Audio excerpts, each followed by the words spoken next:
What's going on, guys? JP back at you once again, bring you guys day number 7 in my 11th annual 31 Days of Horror, a series in which we watch and review 31 horror films in 31 days, all during the month of October, leading right up to Halloween. And continuing along with today's films, or film, we have 1980's Night of the Demon.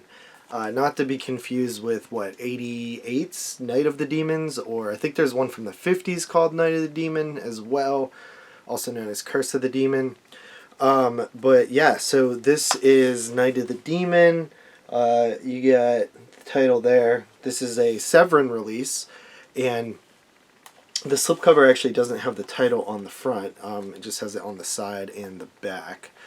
But yeah, so this is as the quote on the back says, the best and bloodiest Bigfoot movie ever made. I don't think it's the best Bigfoot movie ever made, but it is definitely the bloodiest Bigfoot movie I've ever seen. So yeah, this is a killer Bigfoot film, or a killer Sasquatch film, which is pretty cool because over the last couple years I've really started to dig Bigfoot stuff. I reviewed a Bigfoot film a couple of years ago, I believe, on here. And Legend of Boggy Creek is one of my favorite films of the 70s. So Night of the Demon, I've never seen it before, and I was like, let's give it a shot. And I gotta say, it's it's pretty cool. I think this was actually a Video Nasty film as well. I don't know if it says it on the back here, but yeah, I believe this was a Video Nasty title over in the UK, which is always interesting. And I never know which side to hold the disc on. I guess this side looks better. But yeah, the film basically, it's very weird. It starts off with a guy in a hospital, a professor, and he's all bandaged up and stuff, and he begins to tell these other people what happened. And the entire movie is basically a flashback. But the weird thing about that is, and I've seen like everybody point this out that I've saw talk about this, sort of like the Hills Have Eyes thing. The in Hills Have Eyes, the dog has a flashback. Hills Have Eyes Part 2, that is. In this movie, the guy that's telling the story, the professor, is telling a story, and there's a dream sequence within the flashback, and there might even be a flashback within the flashback. And then there's also there's a bunch of stuff that just doesn't make sense. Like, things happen that he could have never known about or been around for, and if he's the one telling the story, that doesn't make sense. I don't think they really thought that out well enough. They just kind of wanted to have like a, cool open where you're like, oh, something crazy happened. But anyway, the professor is talking to his class about Bigfoot.